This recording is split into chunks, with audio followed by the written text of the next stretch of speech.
Loaded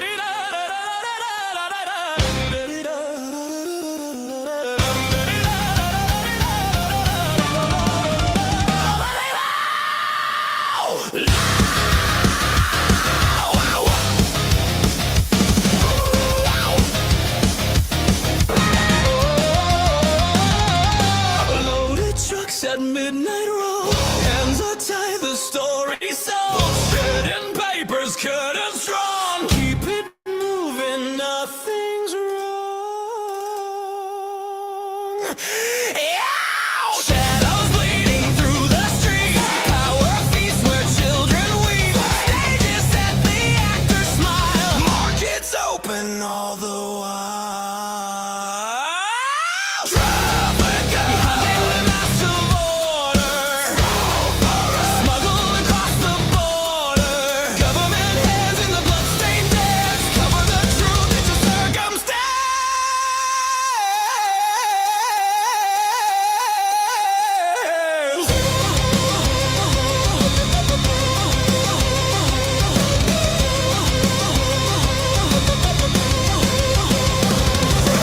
Passports vanish, faces lost, collateral at human cost. Files buried in marble halls, whispers echo through the walls. They write the laws, they break the law. They sell the laws, they drink the law. A puppet show of justice blind, while the cargo screams inside. Breaking silence bought with dollars, hidden in sacred parlors. Government strings on the marionettes, pulling the threads of your last regrets.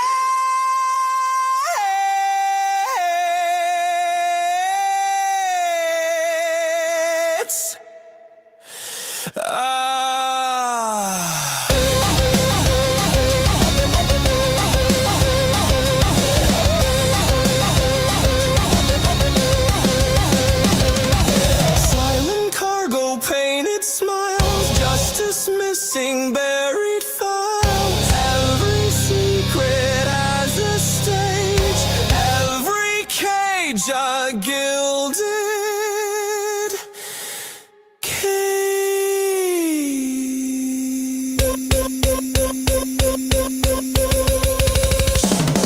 Ow!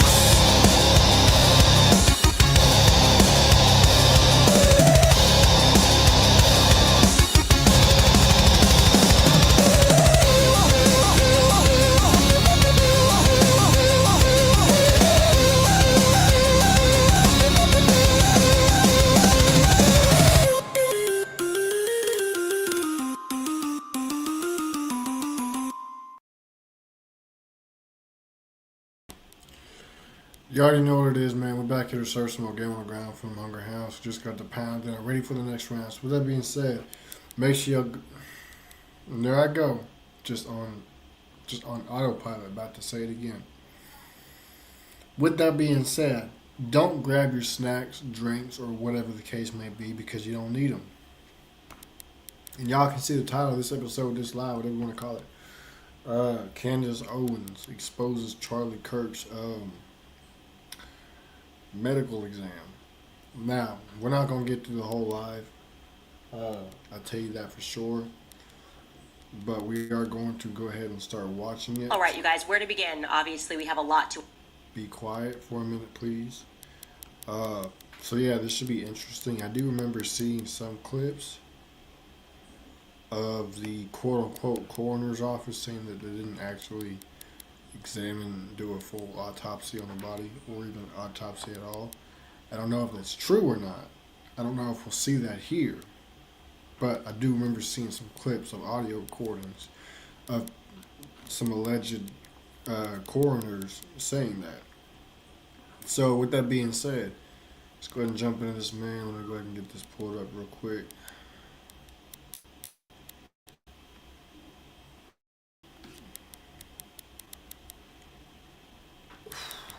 There we go.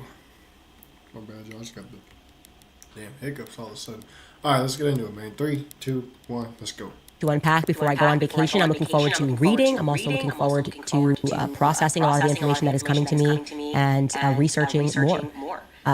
The place that we should start on today's show is with, I first and foremost have to tell you right at the top, I can't tell you exactly who the information came from or which parties were involved in giving me this information because I don't want to get anybody in trouble. But I can say that I have positively verified something about the injury that Charlie sustained to his neck that I think is going to go a very long way in terms of helping those of us who have been sleuthing, those of us who want answers, those of us who are dedicating our time to this, because what we are being told by the authorities beggars belief. As John and Arena Mappin said, it just simply beggars belief.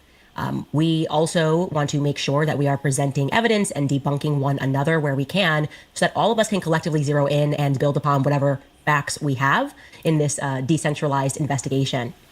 This is about the injury, okay? So Andrew Kovats was, I can tell you, telling the truth in part when he wrote that very long tweet in which he tried to explain why there was no exit wound. Do you recall this? Long story short, he said, I'm going to read it. I want to address some of the things that the lack of an exit wound, about the lack of an exit wound with Charlie. I'm usually not interested in delving into most of this kind of online chatter, and I apologize that this is somewhat graphic, but in this case... I remember seeing this. I remember seeing this. I don't remember if I saw it because of Candace or if I saw somebody else who had posted about it or whatever. But I do remember seeing something similar like this, similar along the lines to this. The fact that there wasn't an exit wound is probably another miracle, and I want people to know. I just spoke with the surgeon who worked on Charlie in the hospital. He said the bullet absolutely should have gone through, which is very normal for a high-powered, high-velocity round. I've seen wounds from this caliber many times, and they always just go through everything. This would have taken a moose or two down, an elk, etc., but it didn't go through. Charlie's body stopped it. I mentioned to his doctor that there were dozens of staff, students, and special guests standing directly behind Charlie on the other side of the tent, and he replied, it was an absolute miracle that someone else didn't get killed. His bone was so... Yeah, I do remember seeing this. Because I remember reading about how it was talking about the bone density was so damn strong that it stopped the bullet. Healthy, and the density was so impressive that he's like the Man of Steel. It should have just gone through and through. It likely would have killed those standing behind him too. In the end, the coroner did find the bullet just beneath the skin. Even in death, Charlie managed to save the lives of those around him. Remarkable, miraculous. Now, keep that up for just a second because it's really around here. His bone was so healthy and the density was so impressive that he's like the Man of Steel that we just went, something's not right. Something's not right. A lot of stuff's not right. I just don't know why a surgeon would be saying something that actually only the medical examiner, somebody that specializes in forensics, could really contribute. Yes, a surgeon can tell you, or actually any person with common sense can tell you that your bone density is better when you're younger, but this seemed a little bit too performative. Now, I can tell you the part that he is telling the truth about is that Charlie's neck indeed did stop the bullet, without question, okay? And this is going to dispel a lot of theories that are out there, and I'm telling you this 100%. Charlie Kirk was shot from the front, and the bullet did not exit.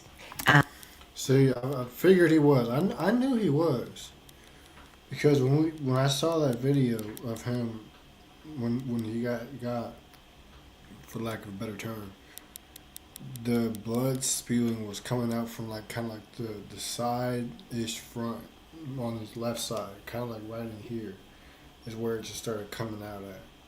So I knew it was from the front. I never believed none of the stupid ass theories about it being from the side or behind or whatever.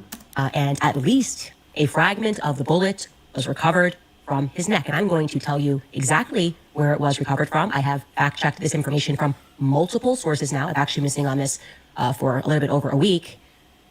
Right around here. So think about almost in line with your shoulder blade right in the center. And why is that helpful? Because it gives us a bullet trajectory, okay? We went in here where you saw that, and it was stopped, and a fragment was pulled from, think right, if you're just touching your spine in line with your shoulder blade. That leads us, obviously, to the part that he's maybe not being forthcoming about. They did not recover a bullet from a...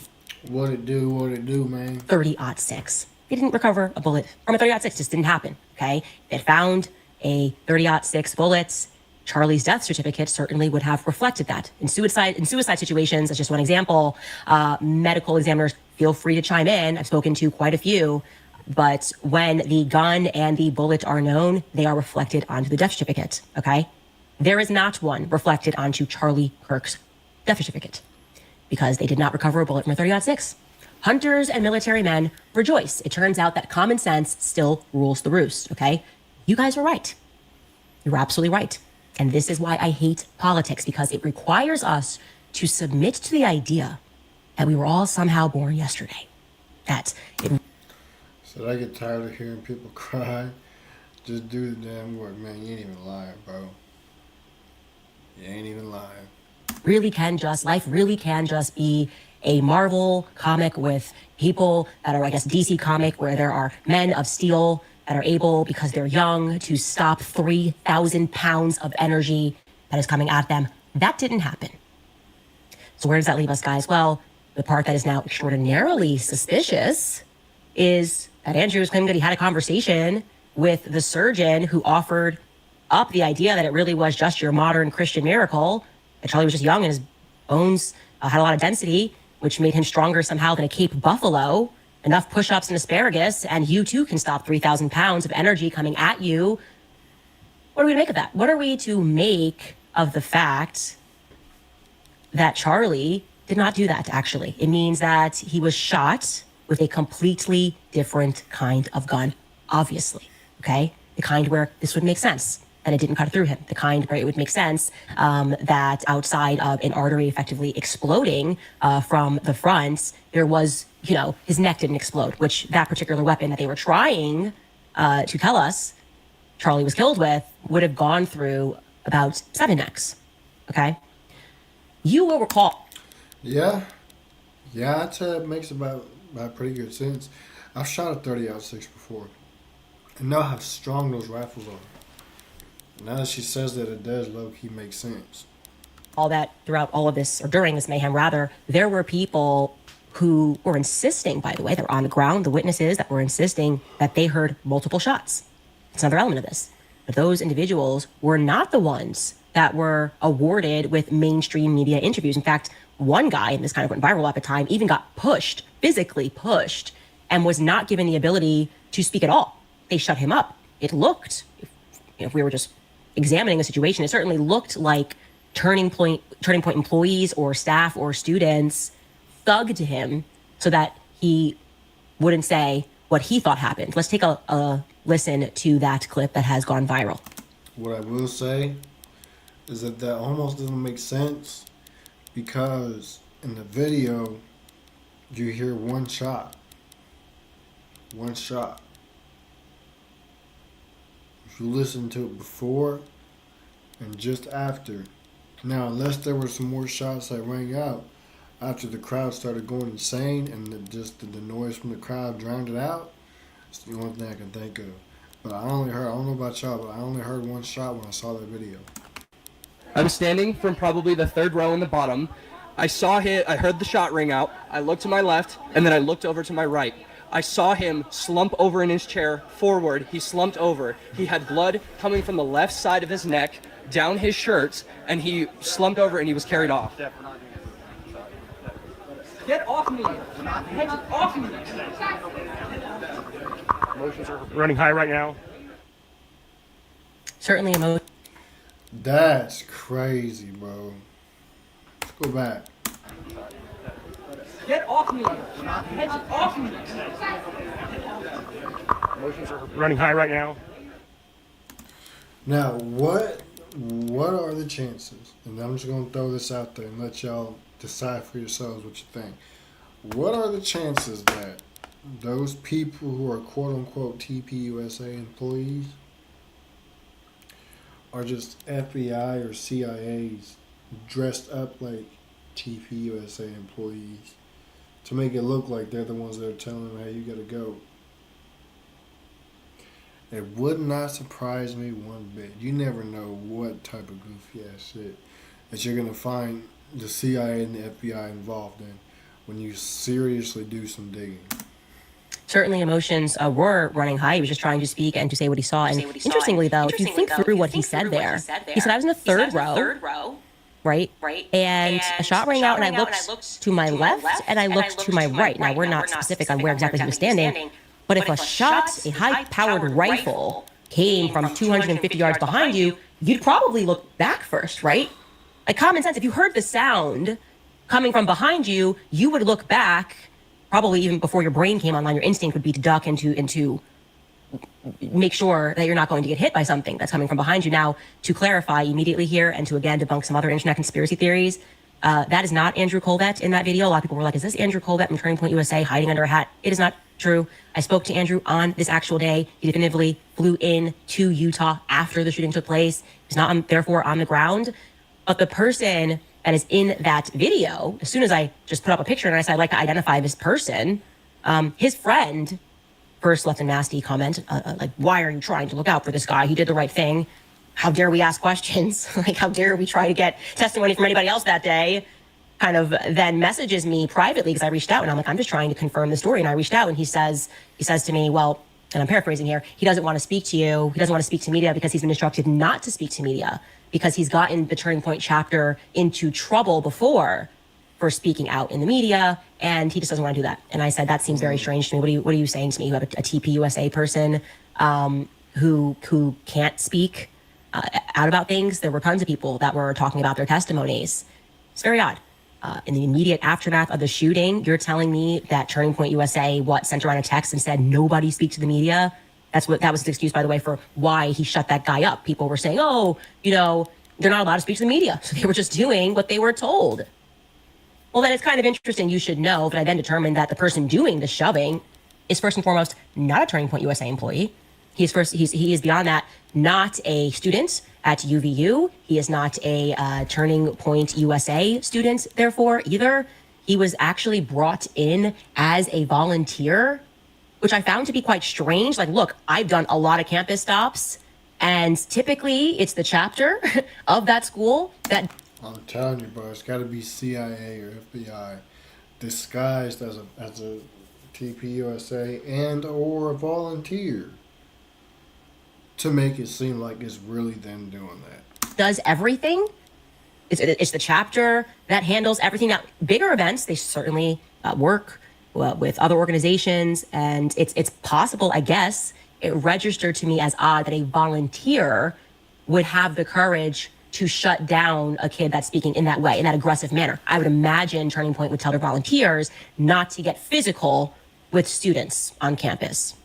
But what do I know? I just have common sense. Now, how do I know that he is not a Turning Point USA employee and he is not a UVU or Turning Point USA student?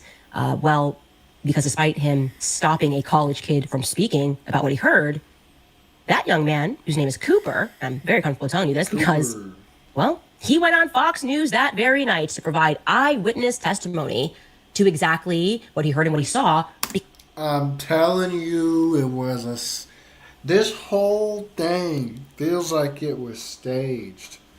This whole thing right now feels like it was staged from the quote-unquote TPUSA employees to the shooter being a damn scapegoat, Tyler Robinson being a scapegoat. The way that they just closed up the crime scene so quick. Come on now, the fact that they're not, quote unquote, not allowed to speak on what they saw. Come on now, this whole thing just seems kind of fishy, bro. Like straight up real fishy. Because apparently he was the person that was holding the mic when the shot rang out. Take a listen to what he told Jesse Waters on the night of.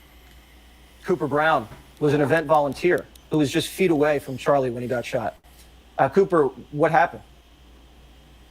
Yeah, so this requires a little bit of background knowledge, but so I work for an organization called Leadership Institute, and what we do is we work hand in hand with all the different conservative coalition groups on college campuses. So the Young Americans for Liberty, the Students for Life, and the Turning Point USAs.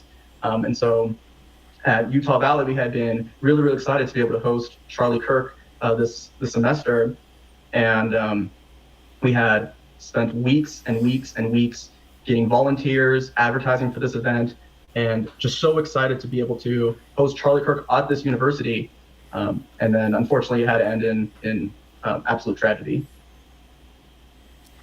So I'm trying to get in touch with this individual once I realized that not only did he speak the night of, he also spoke on Fox News the very next day, which would mean what did Turning Point US say? I don't know the answer to this. I'm asking genuinely.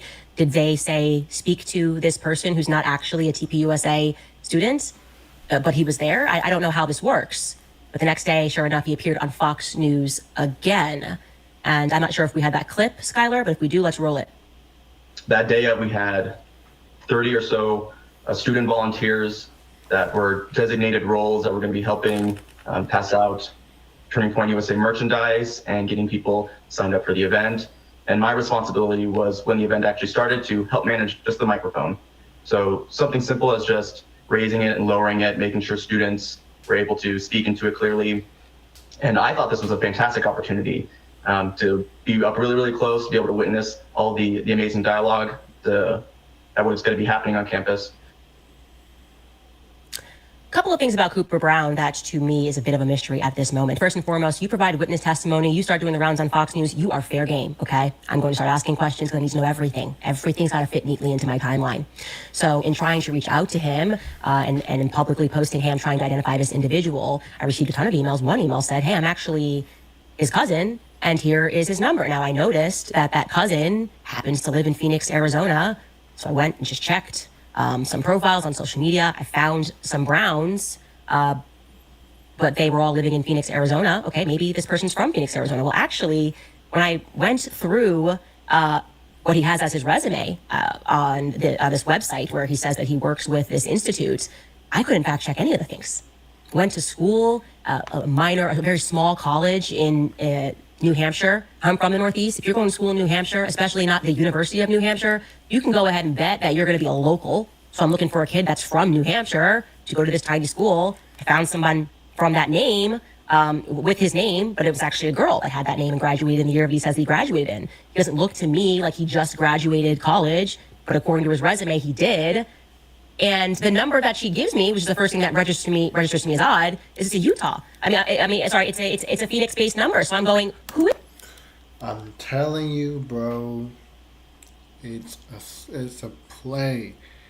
It is a play to run game on people and keep their agenda moving. Is this person, and why is it linking that number to somebody else who's 32 years old and has that same last name? I don't know. I intend to get those answers, but there's something here that strikes me as a little bit odd, especially given the fact that as a volunteer, as he expresses there, they decided to allow him to hold the microphone. That's supposed to be like kind of an honor at Utah events. Turning Point USA kids work really hard to put these events on. They decided he's going to hold the microphone. They went with a volunteer. I don't know, but I'm going to find out. Okay? I don't know, but I'm going to find out. So, if you went to the Southern New Hampshire University with this Cooper Brown and you majored with him in politics and you can provide some insight, I'd like to hear from you. I am, again, asking these questions publicly because we are getting no answers from Turning Point USA or the feds or anything that makes any practical sense in this scenario. Why was everything so brand new on this day? I don't know. I'm telling you, feels like it's a setup. Feels like it's staged. Feels like everything is just a play being ran on us to see how retarded we are. And yeah, because they want to keep their agenda going. That's what I think it is. I don't think those were real volunteers or real TPUSA affiliates. I think they were CIA sleeper agents put in there to make it seem like they were real. I don't know. With that being said, I do have to go. I have to go take care of something really quick. I will see y'all later on TikTok. I'm out. Peace.